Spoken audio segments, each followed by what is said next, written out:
guys, it's me again. I just figured I'd make a quick video. Something I came up with on that little baby is there's a problem with the radiator hose. It has a tendency to leak up by the radiator at the upper hose intake. The dealer doesn't have any new radiators, hoses. They're on backwater, and their fix is to replace the whole entire radiator hose, which is like $50 for the hose, and it's like 2 hours time and labor, so that's probably another $300. So it's like $400 to fix a problem that can be fixed with a maximum of, I think, about 60 cents once you do it. But you get these O-rings right here. They're SAE 218. You can buy them off of Amazon, or if you can go to a local shop, they may have them as well. You can get them there. So I've already taken apart my air box. You have to disconnect that. I have it sitting in the other room right now, but this is my AEV Snorkel, but the air box has to come off. You do not have to pull this line off, the top radiator intake hose, but you do have to pull this off. So you gotta take the radiator hose out. Yeah, disconnect that sort of stuff. I have just stuck some towels in there to prevent anything from leaking out. You get a little bit of spillage, but not too bad. The inside of this hose was a nightmare. I'll post the pictures of what it was. I'm presently cleaning it up with a brush. I've got it a lot cleaner than what it looked like. When I opened this thing up, it was a hot mess. So I'm cleaning it out now. I'll get back to show you what it looked like when I'm totally done. The O-ring will fit right inside there. This is the O-ring that's inside of the hose, and it's made out of plastic. It's obviously having some sort of chemical reaction with the coolant. So I replaced it with the SAE 218 gasket, which is actually made out of silicone, and it will be able to deal with the heat of the coolant. This is actually, from what I understand, not an issue in the 2025s and the 26. Some of the earlier models of 25 still have it, but just replacing it with this gasket is supposedly supposed to take care of it. Hey guys, I am presently going to try and record this so that you can see where I'm putting the O-ring on here, so that it doesn't, you got to make sure it doesn't slide back in the tube as well. That's a big problem. Then you'll end up pulling the whole thing out to get it back out. But you put the O-ring inside of here very carefully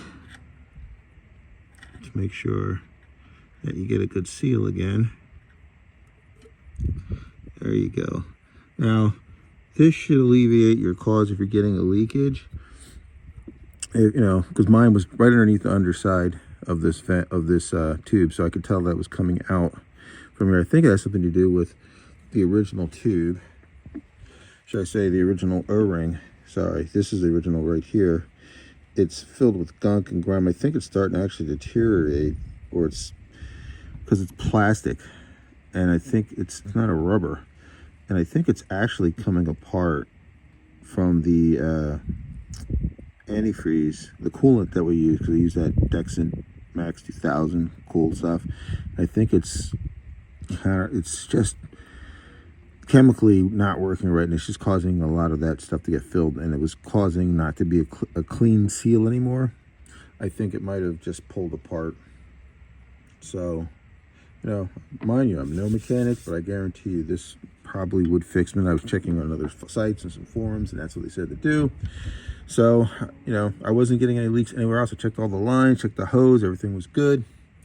And it just happened to be leaking right underneath the port where the radiator and this hose meet on the bottom. And I was getting a little bit of liquid. So I think the pressure was good. It was just pushing it back out. So this is, once again, it's a SAE 218 O-ring, silicone. I didn't use a butylene one or anything like that. I used a silicone one. It holds up to heat a little better, which the radiator can get like 210 degrees in there, you know. So you want something that's gonna be able to hold up to the heat. So what I'm gonna do is I'm gonna put this back in. I'll show you what it looks like when installed. closed up, and then I'll show you as my steps go on for closing it back together. Putting it apart was really simple. As you can see, I got it back on. This will clip into it. The line should be at the top. This, once you get into the right spot, will actually click into place. Make sure it's pretty sturdy. Then you got to put this screw that's up here back on. Bolt. It's a 10 millimeter. You can put that back in, and then you start buttoning it up like you normally would. Just wanted to show what it's also like to have a Snorkel. Now, mind you, I haven't changed this air filter in 2 oil changes, so that's basically 10,000 miles. Got to change my oil change every 5,000. So, you know, that's a lot of mileage, and that's what a new one looks like. So it's not bad for 2 oil changes. Normally I would change it every oil change, and the normal filter box would look like that. That's pretty damn good. So I am getting cleaner air just from looking through the Snorkel. You know, it's not an addition that everyone should use, but I do a lot of off-roading, as you can tell, so the Snorkel gets a lot of work, but it's also saving my filter box and keeping crap from getting inside of my Snorkel. I'll show you what my Snorkel inside looks like. Yep, there's my little doggy. Hey, Tex. Tex, say hi. Hi, Tex. And inside my Snorkel, believe it or not, there was just some grime, a little bit of, there's some leaves I cleaned out. Not even leaves, it was like it was one rock, and there was a piece of like pine thing that was in there. It was like a pine needle. So I just went and just cleaned that out really quickly. And that was all that's in there. You see a little bit of sand, but that's, you know, not bad at all, considering I've seen it pulled open my airbox before. You know, that's what was in there. You know, I just picked out there was a rock in there that wasn't very big, but I might have picked up from somewhere, but you know, that's it. So that's a pretty clean install. So I'll be back with you when I put the filter in and the airbox on and close it back up. All right, as you can see, everything's buttoned back up. Valves are closed. That's connected. Make sure that that pin is all the way in. Now what I'm going to do is I lost some, not a lot, but I lost a little bit of coolant. So what I'm going to do is I'm going to pour some more in there, but I have a no overflow funnel, which I'm going to attach to that. Start the car up. Well, not start up, but put on the heat. Let it circulate a bit. I'm going to squeeze this a bit, make sure I get all the flow through so I can make sure I bleed out any air that's in the system. And also, so you just know that I do have my car on an incline. As you can see, my driveway has a nice incline, so that should get most of the air out. So I'm going to go through the quick normal procedures to do that, and then that should be good. Okay, I got everything all buttoned up. I'm going to coolant out of there. Squeeze that line over here, so I only did. Don't bleed it, and squeeze it, and get the air bubbles out. I think it's going good.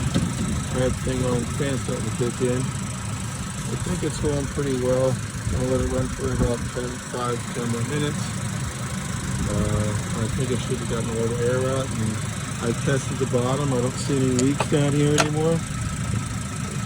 Down below here, I don't see any leaks anymore, which I was able to put my hand underneath there and I was actually able to feel it. So I have to make sure that there's no other leaks anywhere else, but I think that was the major problem of it, because my reservoir was empty.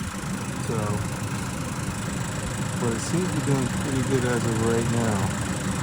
I'll have to see how it runs after a couple of days, but I'll let you know. But nothing's coming off the bottom of there. Seems to be pretty good.